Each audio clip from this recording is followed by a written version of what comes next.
So it's working now. Good. So tonight, here's just an overview. I got to give you guys a requisite overview of who we are and what we do, because I know there's a few new folks that might not be familiar with us. A lot of people found us via a social media post that I put together for the chapter, and that was shared pretty widely. And we had like 40 or 50 new followers come in on that. So I want to make sure that I provide a little bit of background on what BHA is. After that, we'll get into kind of what's on the table and talk about our positions on these issues. And then lastly, how to raise your voice effectively, how to make the most with the opportunity that you have to let government officials know where you stand on these issues. So that's the overview of tonight. So if you're not familiar with BHA, or even if you are, we seek to ensure North America's outdoor heritage of hunting and fishing in a natural setting through education and work on behalf of wild public lands, waters, and wildlife. We're a grassroots organization. We lean heavily on our membership to sort of step up and take action. We've got chapters all over the country. We have chapter representation now in every state except for Hawaii. We've got a bunch of members in Hawaii, but we don't have a chapter there. And here in Massachusetts, Massachusetts is part of a multi-state chapter, the New England chapter, and the Massachusetts has a state leadership team that sort of focuses on the issues that are pertinent to this state. I am a staff member. I am the Eastern Policy and Conservation Manager for BHA. I oversee state policy primarily in majority of the U.S., 36 states. And I also have an increasing role in some of our federal policy work. Also on the call is Brian Bird. He's a chapter coordinator who has quite a few chapters, including New England, pretty much the eastern coastal states, and then you jot inside west a little bit for a couple of states, right, Brian? Yeah. So basically, from New England all the way to South Carolina, then I skip over to the Gulf. I've got Louisiana, Mississippi, and Alabama, and then skip back up to Nebraska. I've got Nebraska as well. Perfect. So we have Brian's in New York. I live in Massachusetts, and we also have another staff person in New York as well. And I think that's it for the Northeast. But as I said, we're a grassroots organization, so our membership, we rely heavily on our membership, our community, to make an impact. Whether that's making an impact in what we're doing tonight, which is going to be talking about some policy issues, or like in the field, on the ground, whether that be stewardship type of projects, cleanups, or things of that nature. We partner a lot with all the different state agencies, federal agencies that are represented here in the Northeast. So like all the state fish and game agencies, also federal agencies like U.S. Fish and Wildlife Service, the Forest Service, NOAA, and other organizations. This was a joint event we did with Mark Kenyon from Wired to Hunt and Meat Eater, his Working for Wildlife tour. We did a cleanup of a WMA here in Massachusetts. As you can see, pretty well attended, really fun day, making a difference on the ground. Policy work is sort of what we're best known for. A lot of people say that BHA punches above our weight. We've got over 30,000 members, and supporting that a relatively small staff. But we do kind of pride ourselves, punching above our weight and making a difference on Capitol Hill or in state capitals across the region. So policy work's a big thing that we do. Also, I mentioned already stewardship, and the stewardship's kind of a broad term. We do all sorts of stuff from like cleanups, habitat improvement projects. We really have an interest here in the Northeast or the New England chapter in supporting wildlife research, supporting the work of our state agencies, whether that's Division of Marine Fisheries here in Massachusetts, or New Hampshire Fish and Game, or the University of New Hampshire with some of their moose and mesocarnivore studies, and duck waterfowl tagging, all sorts of different projects that we are involved with, our membership is involved with in some form or another. We also support mentorship.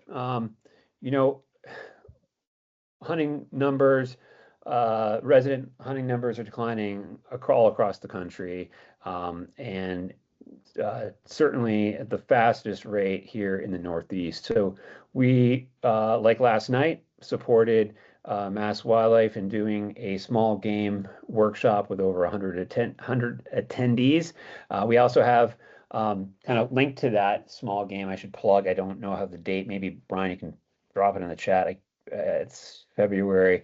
We're doing a event. We call it. We don't officially call it Trashy Squirrel, but it's sort of like a trash kind of cleanup, walking around the woods, cleaning up a little bit, but also hunting small game like squirrels. And we got that coming up here pretty soon here in Massachusetts. A picture in the top left corner is example of that. So a lot of fun mentoring people around, hunting, fishing, wild game processing, cooking, all sorts of stuff. Also community. We certainly lean into building community, building relationships. In this day and age, I'm realizing that this is one of the most important things that we can do.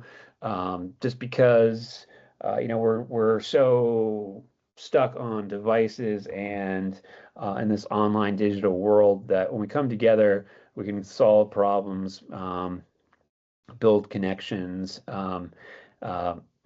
build relationships that extend on the water, in the field, so we do a lot of events around building community, whether it's like film nights, storytelling, wild game meals, all sorts of stuff. So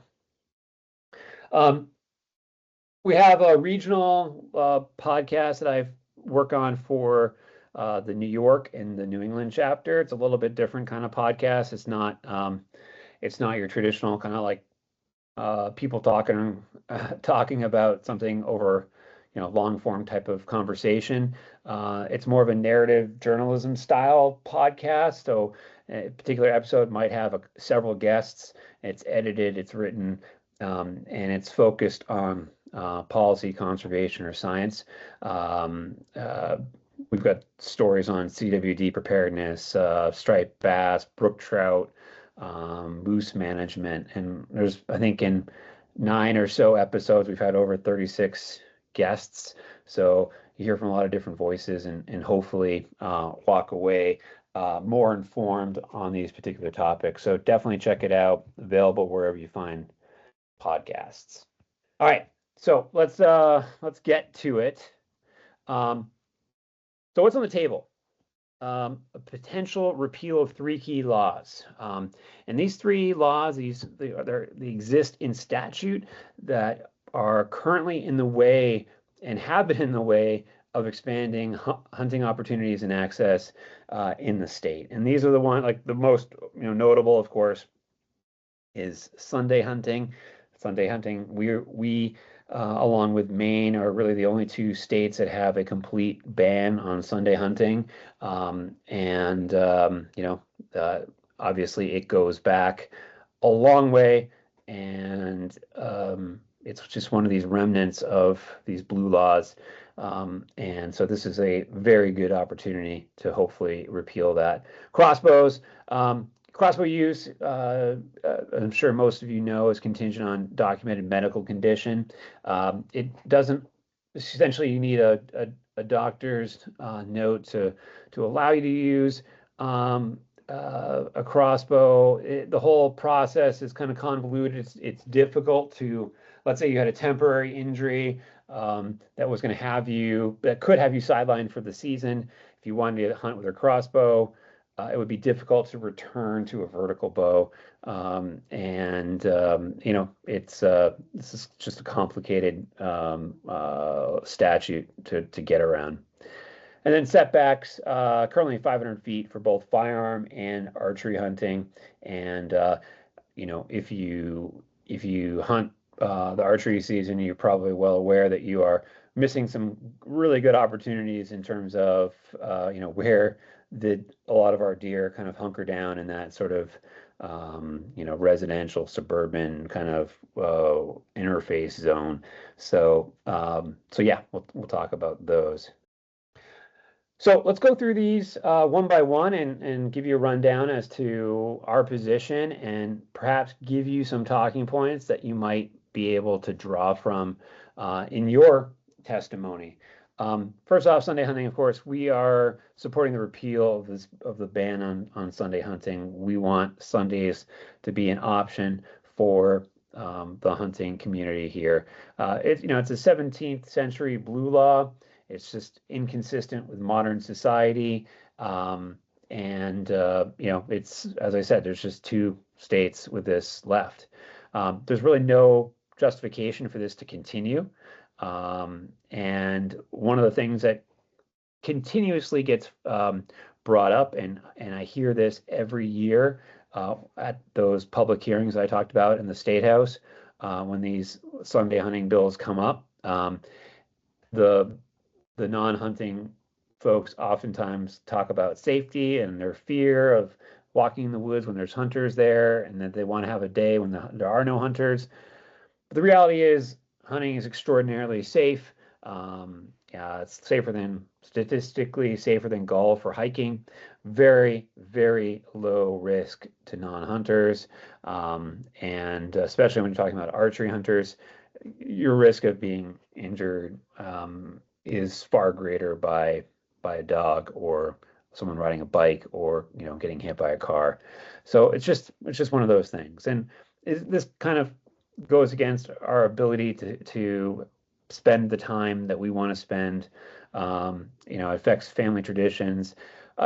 Like we're at the beginning of this call, I was talking a little bit about we're talking about the end of the waterfowl season here in the coastal zone here in Massachusetts.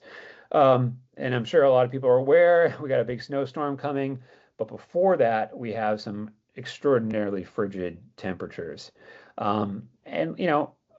Let's say that those temperatures might be cold enough to keep you off the water. I mean, certainly the water is going to be freezing along the coast.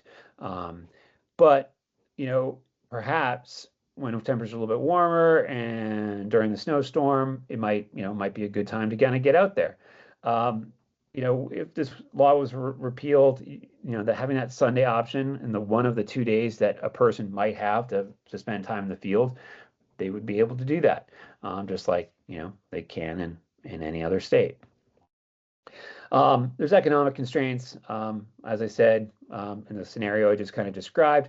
Let's say you had to work or you had other kind of constraints upon you that just would keep you out of the field. And as I also said, it aligns with all the other states in the country. And lastly, and pretty much all of these issues kind of connect to this last one. The state has initiatives that are designed to increase biodiversity and other conservation plans, as well as just the general objective to increase these outdoor recreational opportunities. And among those, stated by the governor's office, is hunting and angling. So it's certainly in line with that effort. Moving on to crossbows. So crossbows, our position on this is pretty simple. We want to take crossbows out of statute and give regulatory authority to the state agency, MassWildlife, or the Department of Fish and Game, so that they can take input from the actual hunting community to come up with regulations that, address all the concerns that the hunting community might have. Essentially creating a situation where it's not statute, it's the state agency sort of dictating what the regulations will be, creating that flexibility. So things can be adaptive, inclusive, and as I said, include stakeholder input. So for instance, like, in these high deer density places like the islands, there could be a real value in getting crossbows in there in a particular time of year, in these places that are close to residential places. So having that flexibility to do that type of stuff, it just doesn't exist now. So by removing the statute, by repealing the statute, we'd have those options.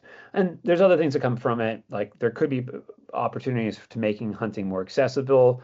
The scenario I started with at the beginning of the webinar, when I mentioned the inflexibility if someone had a temporary handicap or a temporary injury, it would allow them to go back to a vertical bow should they choose, that kind of stuff, without having to go through the doctor's note. Or for our aging population, our aging population might not want to have that. They might not be going and getting might have a regular relationship with a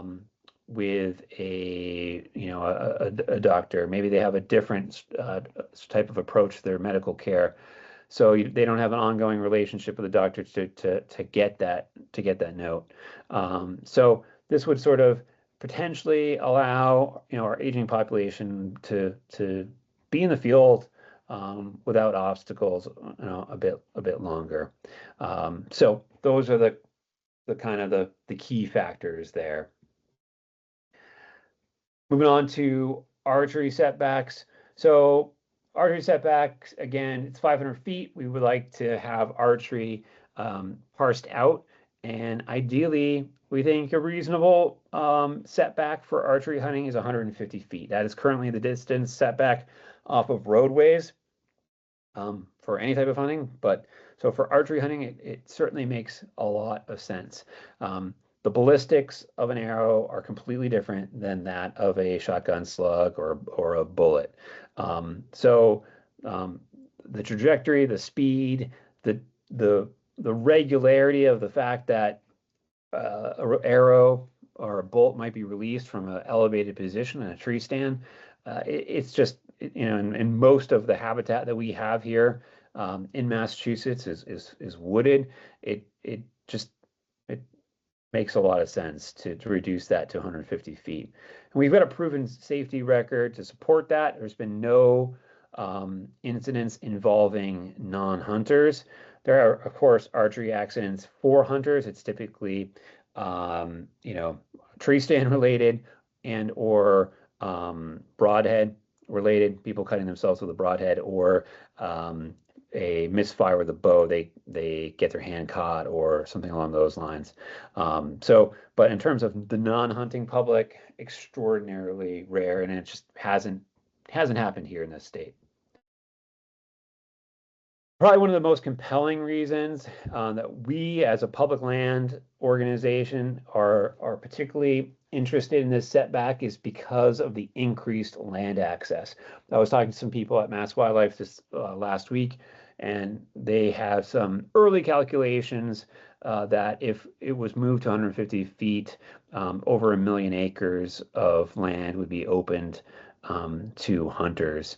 And when you think about not just the public land, like on the edges of a WMA or a state forest, think about what the options or what it does to create opportunity on private land. I know a lot of people who happen to have just like a nice little piece of property. They're fortunate to have a nice little piece of property, but they can't even hunt their own property because they may not have permission from their neighbors, or they don't know their neighbors who live 500, less than 500 feet. But that 150-foot zone would open a lot of opportunities. And in terms of our kind of role as hunters, part of like the reason, the mechanism that we exist, like our role, one of the roles we have in conservation is to sort of reduce deer density, and that would certainly go a long way to get into those zones where deer oftentimes seek refuge. And if you're an archery hunter, you've probably seen, deer stand up right at last light, close to people's homes, and then starting to wander into the forest where you might be set up. So definitely aligns with the goals to promote hunting and reducing the deer herd. So, Brian, I'll have a time for questions a little bit later, but if there's any questions, you feel free to drop them in the chat. Brian, do you see anything there now, or pause for a moment? Okay. Nothing right now. Awesome. All right. So how can you deliver impactful testimony? And this is a extraordinarily abbreviated version, simply because what we're doing in these public listening sessions is a pretty constrained type of event. We've got two opportunities for online testimony in the form of like a Zoom type of call. And there's also opportunities for in-person testimony, and of course, written testimony as well. But generally speaking, the three sort of key facets to delivering an impactful testimony is, number one, especially if you're going to be delivering oral testimony, is being prepared. You need to know what you're going to say ahead of time, and ideally practice it. Plan on being nervous, and if you know you're going to be nervous, you can deal with some of that anxiety by simply practicing and being comfortable and confident with the message that you're going to deliver. Also know that we're going to have time constraints on us. Most likely under 3 minutes. I always tell people, depending on the crowd, the number of people, they sometimes will switch between 2 or 3 minutes. So be able to deliver your message in 2 minutes, but definitely plan on not going longer than 3 minutes. We've all been in public hearings, I'm sure, or witnessed situations where people have gone too long. And I will say that the state agencies, the state lawmakers have been way more aggressive in holding people to the time allocation that they set at the beginning of the meeting. So they'll tell you typically at the beginning of the meeting how much time, but as I said, 2 minutes is a good thing to sort of aim for in your preparation. The next thing is really important, and that's kind of connecting to the people that you'll be speaking to. You're going to be speaking to state officials, and they are going to be keeping track of the testimony, recording the testimony, going through it, preparing reports on that testimony. I think the best thing you can do is be level-headed, calm, not too emotional. Sometimes being emotional has value, but it's best to sort of present yourself in such a way that you're going to connect to the people you're talking to. Don't be performative in the sense that, like, don't try to don't give testimony for the people around you, the crowd, because that kind of turns people you're speaking to, the people who are recording this testimony, it oftentimes turns them off.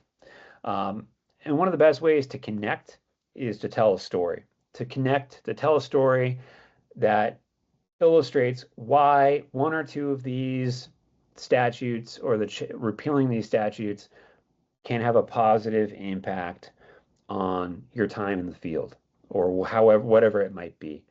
Telling a story, it's what we as hunters have been doing longer than anything. The last thing I always say is just like, be human. Try not to be too robotic. Try to connect with the people. Look at them the best you can, and that will serve you well. And lastly, be clear.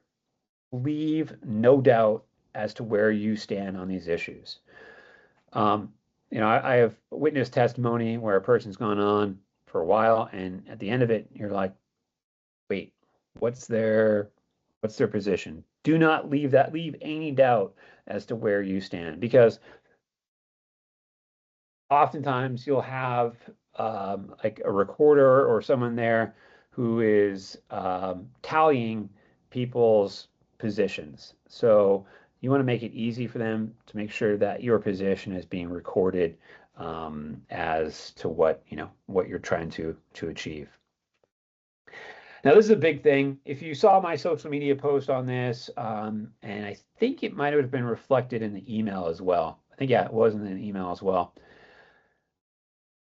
And this comes from talking to people in the administration. This comes from talking to people in the state agency, and just my experience working in other states when kind of emotions run high around the repealing of certain statutes.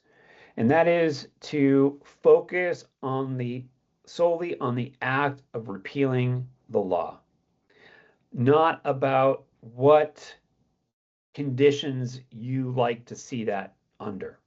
So for instance, like Sunday hunting, you want that to be repealed, but only for Sundays during the archery season.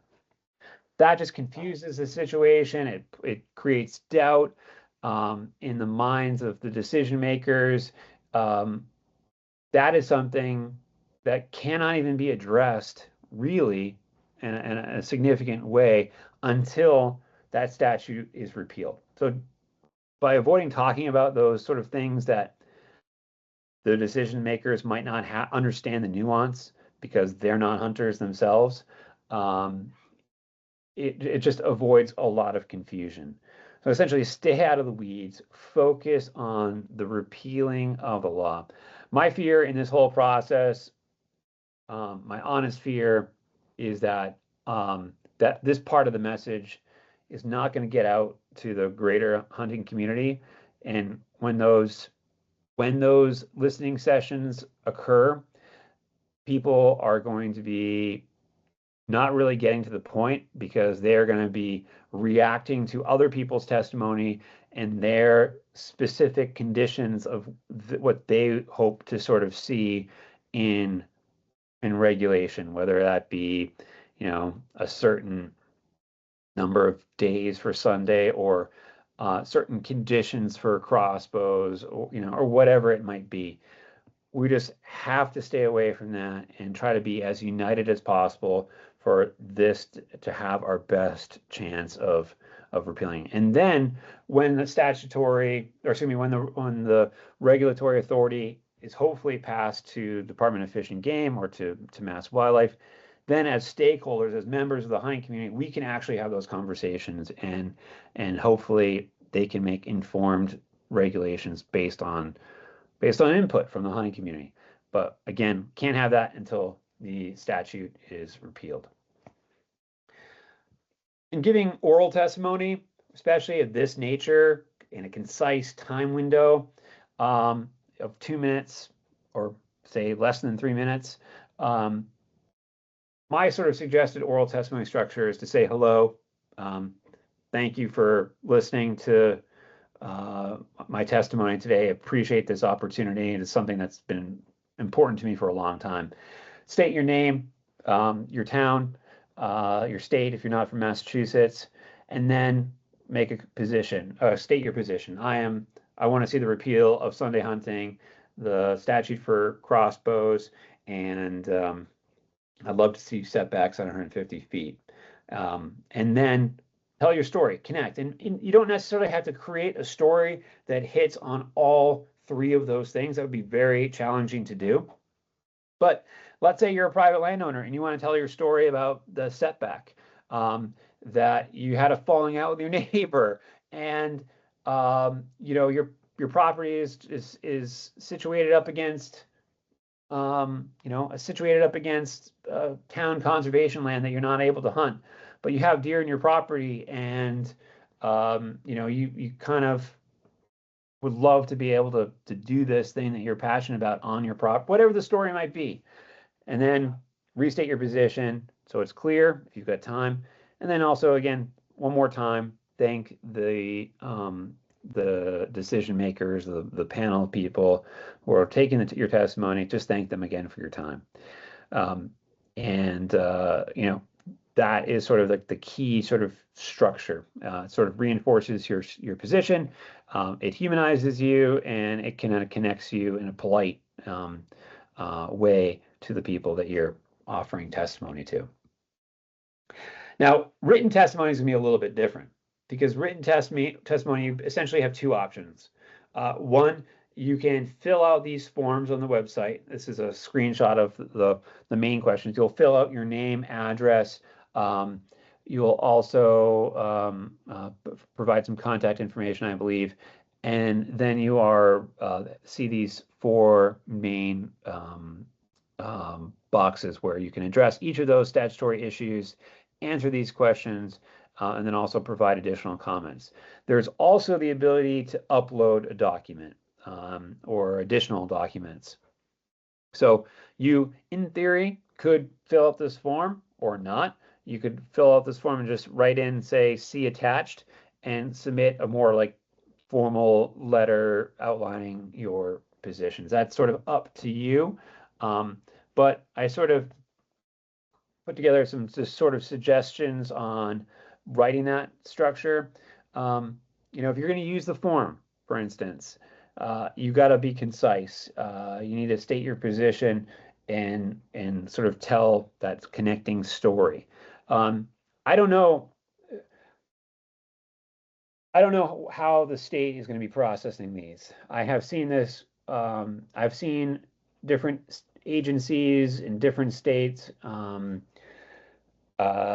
process written testimony in different ways. I would imagine that, and I'm not saying this is going to happen here in Massachusetts. I don't know if there are rules or regulations against the use of AI, but we are seeing that in other places.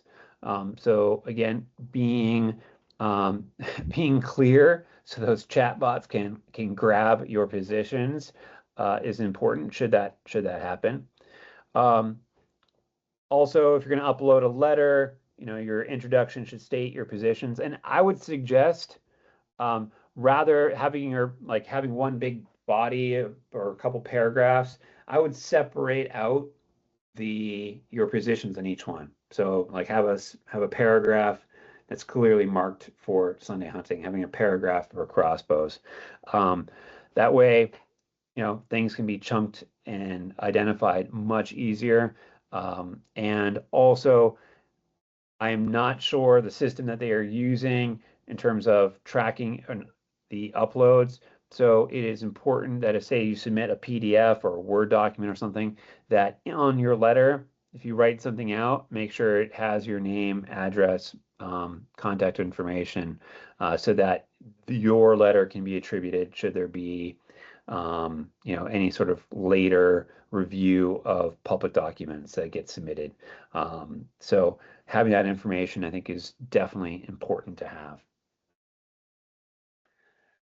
Okay, wrapping things up, what we need from you, your continued engagement. We'd love to have you as a member.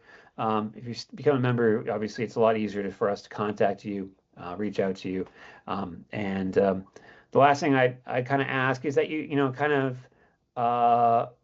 you know, I've said already to engage continuously, but to learn and stay connected to the issues. Wherever I go, whoever will listen to me, I always tell them that it's so critical for us, for our community, to understand, to learn the science, to learn the management, so that we can have more meaningful make more meaningful comments, and can kind of fulfill our role as conservationists. You know, hunting is so important to so many of us, and it is bigger than conservation for us. Like it's like our identities, it's how we feed our families and all that sort of stuff, and that can always be primary. But I think it behooves us to have an understanding of the why, and so that when we interact with members of the non-hunting population, which is 99% here in Massachusetts, that we can articulate what we're doing, why we're doing it, and why it's meaningful to us. So that's my little soapbox there. If you have any questions, be happy to take them. Thank you for listening. Thank you for for taking part and having interest in this topic and this opportunity that we have as hunters in Massachusetts. Chris, can I take a moment to chime in a little bit here? Yeah, please do. One thing I want to add is, so New York had crossbow statute that was repealed last year, and a major player in that repeal was actually BHA, the sponsor of the bill.